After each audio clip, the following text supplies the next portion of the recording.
I imagine at least some of you are wondering why you have someone from California, and not just California, but Los Angeles, of all places, here to talk about housing affordability. My short answer is that as someone who has experienced LA up close for 10 years, I am here to tell you not to be like us.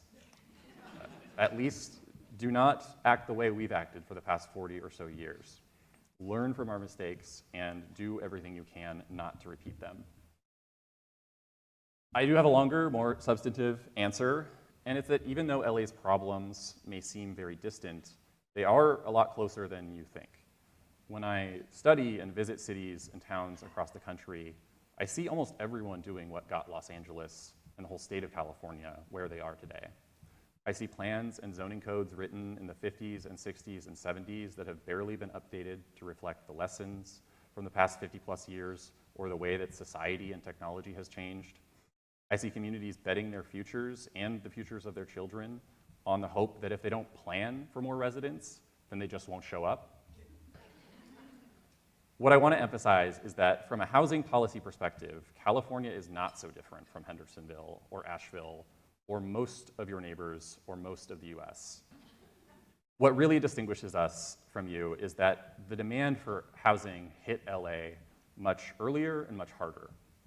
But we are on a similar trajectory, and you're really just a few decades behind. My focus in presentations like this is always on big picture priorities. First is supply, and this goal is really about making sure we have enough housing to meet current and future needs, not just to accommodate population growth, but also demographic shifts like an aging population, long-term economic shifts like remote and hybrid work, goals to preserve open space or agricultural land, mobility and economic development goals, and so on. The reason that supply is so critical is because the mismatch between housing supply and housing demand is the root cause of high and rising prices. Fundamentally, prioritizing housing supply is about acknowledging that we live in a world of both physical and economic constraints. There's the physical constraint that a growing and aging and changing population requires a growing and changing stock of homes. We simply need the space. There's no getting around that. We have decades of evidence showing that when cities build more housing, they're better able to keep rents and prices in check. That's true whether the new homes are market rate or subsidized, though both help and both have different strengths and weaknesses, and really weaknesses is not the word, but different strengths and benefits. So next is stability. Stability is about making sure that as much as possible, when change comes to a community, it doesn't come at the expense of those with the least to lose. It's not about freezing things in amber or shielding people from all consequences, but providing some measure of security and predictability for everyone who does their part and contributes. In the past, I think the attitude toward housing stability was that if you wanted security and predictability, buy a home. There are a lot of reasons that that idea was flawed, but it was at least more defensible 50 years ago, 30 years ago, when you could buy a home for 1 or 2 times the typical annual salary of the usually single breadwinner in the family. Now there are very few places in the country where you can buy a home for less than 4 or 5 times the median income for an entire household. To be clear, stabilizing policies do not need to be so strong that they sacrifice all of a landlord's rights and privileges, for example, in favor of tenants. All we need, in my view, is a better balance, and the right balance will be different in Los Angeles than it is in Hendersonville or Asheville or Atlanta or Indianapolis. Stabilizing policies can include things like rent stabilization, eviction protections, rules ensuring people who receive housing assistance are actually able to use it, and find landlords who will accept it. Moving on to the third S, subsidies. Well-designed markets can serve most people more efficiently and effectively than government in many parts of the economy. And I believe very strongly that that applies to housing as well.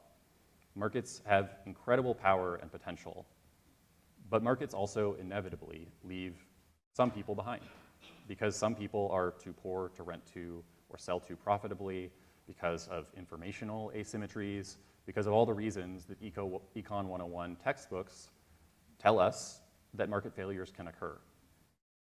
And even though stability policies are important, They're really just about protecting people from worsening circumstances like rising rents or eviction. They don't have much power to proactively improve people's lives. Sometimes, not always, but sometimes, you just have to spend some money to make that happen. Without spending public resources on housing, and specifically housing assistance for people who don't make $200,000 or more per year, many will be left behind as economies and communities change. Without subsidies, people who could have quickly gotten back on their feet with a little support can instead end up falling into worse circumstances and requiring much more intensive, long-term, and costly assistance down the road. Subsidies are often used for supporting the construction of housing affordable to middle and lower income families, on long-term rent assistance programs like housing vouchers, and for shorter-term assistance like transitional housing, and they're really necessary for the operation of homeless shelters as well. Taking a step back here, the underlying message of the 3 S's is that different people and different communities have different needs. A new market rate apartment building helps keep rents from rising as quickly across the housing market, but it does not do anything for someone who's facing an imminent eviction. Supportive housing is a critical part of the solution to homelessness, but it doesn't do anything to keep homeownership within reach of a middle-class family. No community can address all of its housing needs by pouring 100% of its efforts into supply alone or stability alone or subsidy alone. I've learned in the past few years that when people read or hear about supply, stability, subsidy, the affordable city, they can be tempted to take a somewhat partial approach. They will like the argument in favor of supply policies like upzoning, but not stabilizing policies like rent stabilization or eviction protections, or vice versa.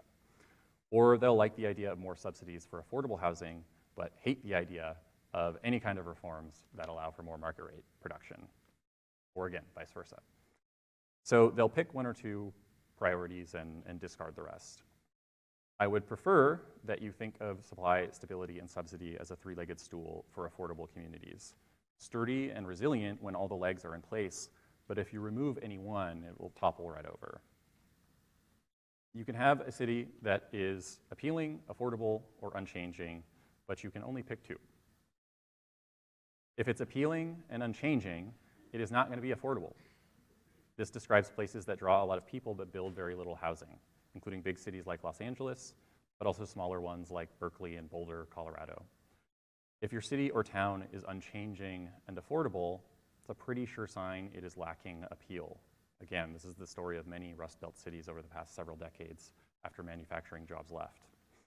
And if it's appealing and affordable, as many cities, including Hendersonville here, are, then, or relatively affordable, then change is coming. People are coming whether you plan for it or not, and in a free country, that is their right. You can focus on the negatives and let that paralyze you, or you can roll up your sleeves and really make the most of it.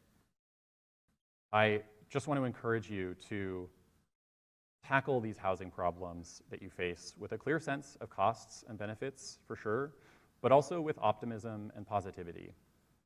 You should pat yourselves on the back. People love you. You built a wonderful community, and others want to share in it. I don't believe this community is so fragile that it will be ruined by more people, and you shouldn't either. Take it as a challenge and to share your city's opportunities and your friendship and your care with as many people as possible.